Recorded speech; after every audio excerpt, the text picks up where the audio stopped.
O by घरी आहेस का ओ बाई तू? हे चंद्रकांत लांडगेचंच घर आहे ना? कोणी आहे का घरी? काय म्हणता बाई, कोण आहे तुम्ही? ओ बाई हे चंद्रकांत लांडगेचंच घर आहे ना? हो, मी त्याच्याच घरची आहे.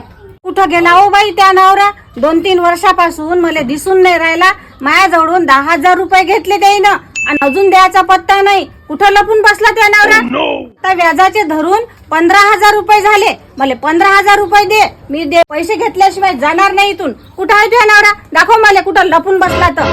हो, लपून बसले ते. या अंदर, तुम्हाला दाखवतो. दाखव कुठं आहे तर.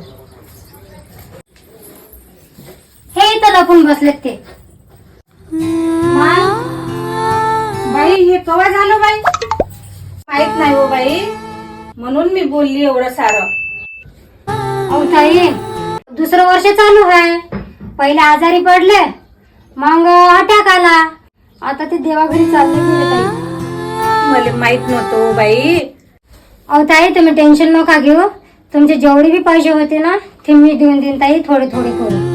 तुझ्या मागा आता हा प्रपंच आहे. माझे पैसे नको देऊ, व्याजाचे पैसे नको देऊ. त्या लेकरा पात्राच्या लाव बाई, त्यांचं शिक्षण कर. धन्यवाद ताई, खूप खूप उपकार होईल तुमच्यावाले.